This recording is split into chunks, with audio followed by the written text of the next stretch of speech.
نحمده ونصلي ونسلم على رسوله الكريم اما بعد فاعوذ بالله من الشيطان الرجيم بسم الله الرحمن الرحيم وَإِذْ نَادَى رَبُّكَ مُوسَىٰ أَنِ ائْتِ الْقَوْمَ الظَّالِمِينَ، اور یاد کرو جب ندا دی آپ کے رب نے موسیٰ کو اور فرمایا جاؤ ظالم لوگوں کے پاس، قوم فرعون یعنی قوم فرعون کے پاس، الا یتقون کیا وہ قہر الہی سے اللہ کے غضب سے نہیں ڈرتے؟ قال رب انی اخاف ان یکذبون، آپ نے عرض کی میرے رب میں ڈرتا ہوں کہ وہ مجھے جھٹلائیں گے، وَيَضِيقُ صَدْرِي وَلَا يَنْطَلِقُ لِسَانِي فَأَرْسِلْ إِلَىٰ هَارُونَ، اور گھٹتا ہے میرا سینہ اور روانی سے نہیں چلتی میری زبان، سو از راہ کرم وہی بھیج ہارون کی طرف، وَلَهُمْ عَلَيَّ ذَنبٌ فَأَخَافُ أَن يَقْتُلُونَ، اور تو جانتا ہے کہ ان کا میرے ذمے جرم بھی ہے اس لیے میں ڈرتا ہوں۔ قَالَ كَلَّا فَاذْهَبَا بِآيَاتِنَا إِنَّا مَعَكُمْ مُسْتَمِعُونَ، کہ وہ مجھے قتل کر دیں گے۔ اللہ نے فرمایا ایسا نہیں ہو سکتا، بس تم دونوں ہماری نشانیاں لے کر جاؤ، ہم تمہارے ساتھ ہیں اور ہر بات سننے والے ہیں۔ یہ چند آیات میں نے آپ کے سامنے تلاوت کی، جیسے کہ آپ نے گزشتہ کل سماعت کیا تھا کہ اللہ رب العالمین نے اپنے محبوب کی دل جوئی کے لیے اور مزید اللہ نے اپنے محبوب کو اطمینان دلانے کے لیے سابقہ انبیاء کے واقعات کو دوبارہ بیان کیا۔ یہ واقعات سوال یہ ہوتا ہے کہ بار بار قرآن میں آ رہے ہیں۔ ہم نے سورہ اعراف میں، سورہ یونس میں، سورہ ہود میں، سورہ طٰہٰ میں اور سورہ مومنون میں، اور اب یہ دوبارہ یہاں پر سورۃ شعراء، آگے سورہ قصص میں بھی، اور یہ مسلسل آتے رہیں گے بار بار واقعات۔ اس کی وجہ کیا ہے کہ بار بار یہ بیان کیے جا رہے ہیں؟ ان واقعات کو اللہ ہر پارے میں ہر صورت میں بیان کر رہا ہے، تو اس کا جواب جو ہے وہ علماء نے یہ دیا کہ ان واقعات کو بار بار ذکر کرنے سے ایک مقصود ہمارے لیے ہے کہ مومن ان واقعات کو جب بار بار پڑھے، بار بار سنے، تو اس کے ایمان میں اضافہ ہو اور کافر پر مزید حجت قائم ہو جائے کہ کافر قرآن پڑھے تو ہو سکتا ہے ایک مقام پر اس کو چوٹ نہ لگے، بار بار پڑھے گا ہر مقام پر تو ہو سکتا ہے کہ اس کو چوٹ لگے اور وہ ایمان کی طرف آئے۔ اب آئیے میں تفسیر کی طرف آتا ہوں کہ اللہ رب العالمین نے اپنے محبوب کو اطمینان دلانے کے لیے سابقہ انبیاء کے واقعات بیان کر کے بتایا جا رہا ہے کہ جس طرح آپ سے پہلے جو انبیاء علیہم السلام تھے تو انہیں بھی محبوب ایسا نہیں کہ انہوں نے تبلیغ کی لوگوں نے مان لیا، بلکہ فرمایا ان کا واسطہ بھی جس سے پڑا تھا وہ بھی طاقتور لوگ تھے اور جابر قسم کے دشمنوں سے واسطہ پڑا تھا، لیکن پھر کیا فرمایا کہ ہماری تائید و نصرت اور ان کے ساتھ تھی، اور وہ جو انبیاء تھے وہ بے سر و سامانی کے باوجود بھی کامیاب ہوئے، اور نبیوں کے جتنے دشمن تھے، جتنے بدخواہ تھے، محبوب سب کے سب تباہ ہوئے اور ویران ہوئے۔ اور اسی طرح محبوب نصرت خداوندی آپ کی پشت پناہی کر رہی ہے، دنیا کی کوئی طاقت آپ کو نقصان نہیں پہنچا سکے گی، اور ان کی کوئی کوشش اسلام کے سیل روا کو روک نہیں سکے گی، اور شکوک و شبہات کا غبار جو ہے وہ چھٹ جائے گا، اور نور توحید سے دشت و جبل کوہ دمن وغیرہ جگمگانے لگیں گے۔ سب سے پہلے اللہ تعالیٰ نے پھر جو واقعات انبیاء کا ذکر کیا تو اس میں حضرت موسیٰ علیہ السلام کا ذکر کیا۔ اب فرمایا کہ فرعون اور اس کی قوم کو فرمایا کہ وہ ظالم اللہ نے کہا۔ اب علماء نے کہا کہ یہ جو ظالم کہا گیا کس وجہ سے اللہ نے کہا کہ اے موسیٰ جاؤ ظالم لوگوں کے پاس، یعنی ڈائریکٹ اللہ نے فرمایا ظالم لوگ، تو اس کا جواب مفسرین نے دیا کہ وہ ظالم کئی لحاظ سے ظالم تھے۔ اب کس لحاظ سے سنیے، وہ اس لیے بھی ظالم تھے کہ سب سے پہلے انہوں نے اللہ کو چھوڑ کر فرعون کو اپنا معبود بنا کر رکھا تھا۔ اب جو اللہ کو چھوڑ کر کسی اور کو خدا بنائے، اس سے بڑا ظالم نہیں ہوگا تو اور کون ظالم ہوگا۔ اور دوسرا ان کا جرم یہ تھا کہ وہ ستاروں کو بھی اپنا معبود کہتے تھے، کواکب کی بھی عبادت، یعنی ستاروں کو بھی انہوں نے اپنا معبود سمجھا ہوا تھا۔ اور اس کے علاوہ تیسرا جرم ان کا یہ بھی تھا کہ ظلم ان کا یہ بھی تھا کہ انہوں نے بنی اسرائیل کو غلامی کی زنجیر میں جکڑ کر رکھا ہوا تھا۔ اور کتنا جکڑ کر رکھا تھا، تو اس کا جواب علماء نے دیا کہ بنی اسرائیل کو انہوں نے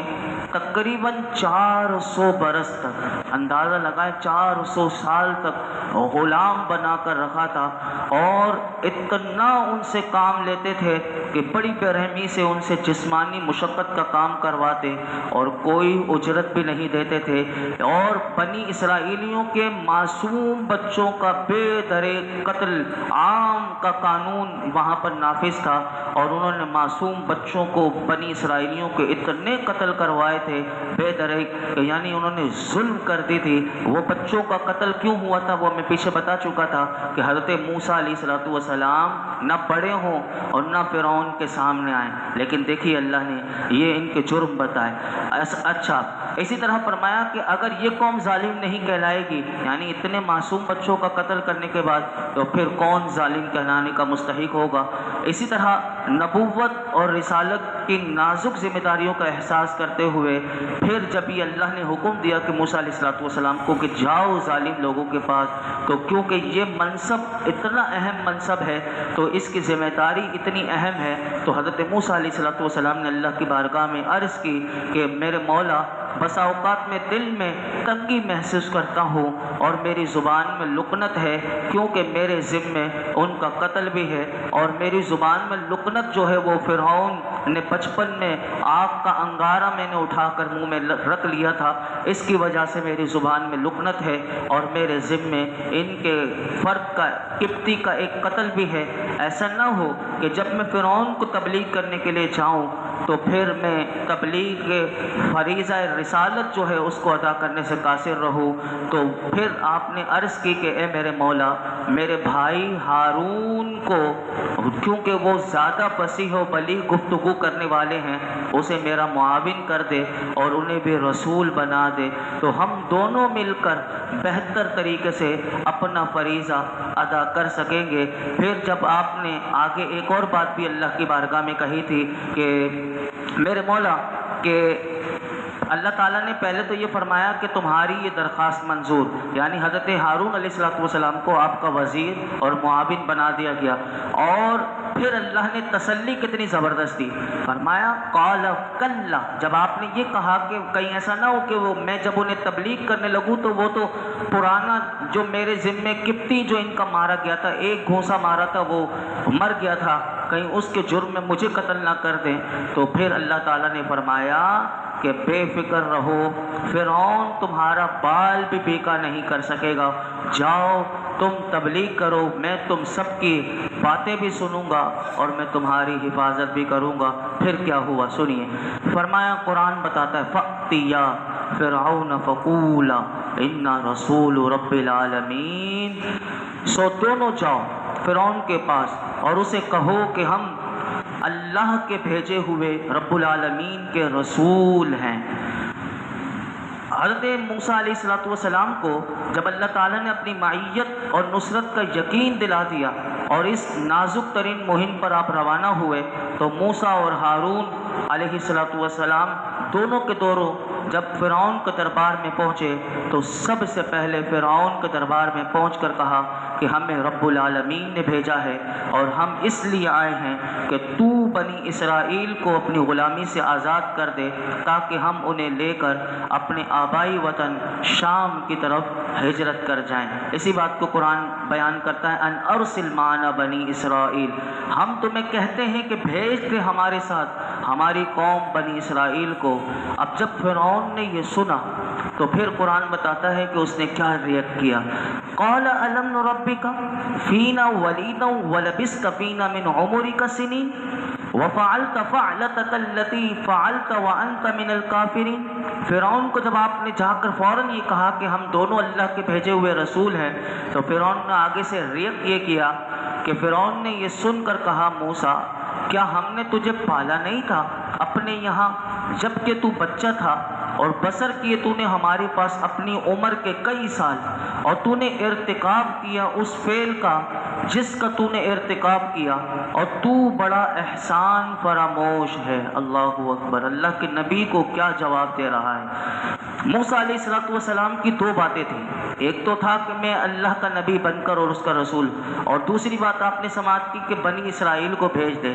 فرعون کے لیے علماء کہتے ہیں یہ دونوں باتیں ناقابل برداشت تھیں۔ پہلی بات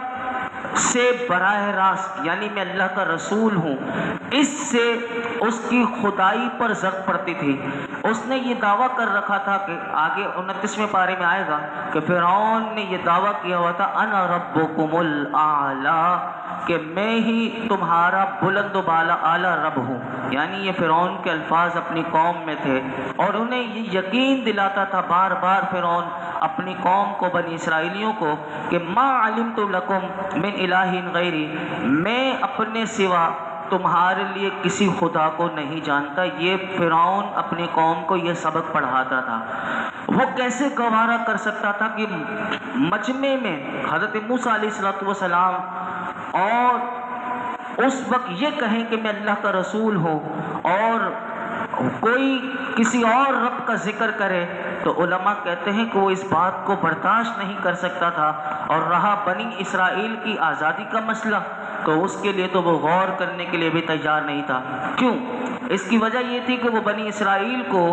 ہجرت دے کر اپنی قوم کے جفاکش مزدوروں کی خدمات سے انہیں محروم نہیں کر دینا چاہتا تھا۔ اب وہ بنی اسرائیلی کتنی خدمت کرتے تھے؟ تو فرمایا کہ جو اپنے قبطی آقاؤں کی زمین میں کھیتی باڑی کرتے تھے، ان کے لیے شاندار محلات تعمیر کرتے، ان کو راحت اور آرام پہنچانے کے لیے آٹھوں پہر یعنی آپ سمجھیے 24 گھنٹے ڈیوٹی، یعنی اتنی بنی اسرائیلیوں سے اتنی محنت و مشقت کے 24 گھنٹے ڈیوٹی کروائی جاتی تھی، اور یہ کیونکہ غلام بن کر رہ رہے تھے تو بے زبان جیسے ہوتے ہیں چوپائے، تو بے زبان جب چوپائے نہیں بول سکتے تو اس طرح یہ بنی اسرائیلیوں کے ساتھ یہ بھی اپنی زبان سے کچھ نہیں بول سکتے تھے، اور یہ فرعون کی قوم کے لیے دن رات کام میں جھوٹے رہتے تھے۔ اس طرح تو فرعون نے کہا کہ اگر میں نے انہیں آزاد کر دیا تو میرا تو پورا معاشی نظام جو ہے وہ ختم ہو جائے گا اور پورا خطرے میں ہو جائے گا۔ چنانچہ شیطان یہ فرعون نے یہ دونوں باتیں سن کر حضرت موسیٰ علیہ السلام کا یہ باتیں سن کر مفسرین کہتے ہیں وہ ببھڑ گیا، یعنی وہ غصے میں آ گیا، اور اب اس نے بات کو بدلی اور وہ یہ کہنے لگا کہ تمہاری یہ ہمت کہ مجھ سے دو بدو باتیں کروں۔ اب دیکھیے کہ بات کیا تھی، اب وہ جب غصے میں آیا تو اس نے بات کا انداز کیسے بدلا۔ وہ کہنے لگا تم وہی نہیں کہ جسے ماں نے ایک تابوت میں رکھ کر دریا میں پھینک دیا تھا، پھر ہم نے وہ تابوت دریا سے نکالا تھا اور تجھے بڑے ناز و نام سے پالا، اور عرصہ دراز تک تم ہمارے پاس رہے اور ہم تمہاری ہر طرح کی ناز برداریاں وہ کرتے رہے۔ آج تم ہمیں آنکھیں دکھانے اور اپنے مطالبات منوانے کے لیے آئے ہو۔ تمہیں یاد ہونا چاہیے کہ تم ہمارے قاتل ہو، اس سے پہلے تم نے ہماری کبھی خدائی پر اعتراض نہ کیا اور نہ کبھی تم نے بنی اسرائیل کی لیڈری کا دعویٰ کیا۔ اب دیکھیے بات کیا تھی، اس نے کیا سے کیا کر دی۔ اب اللہ کے نبی حضرت موسیٰ علیہ السلام نے جو اس نے یہ کہا نا کہ تم وہی نہیں جس کو میں نے پالا، اب اس کا جواب کتنا شاندار دیا۔ اللہ اکبر، یہ ہے اللہ کے نبی، کیا خوبصورت جواب دیا۔ اور قرآن اس جواب کو بتاتا ہے کہ آپ نے اس کو کہا فَفَرَرْتُ مِنْكُمْ لَمَّا خِفْتُكُمْ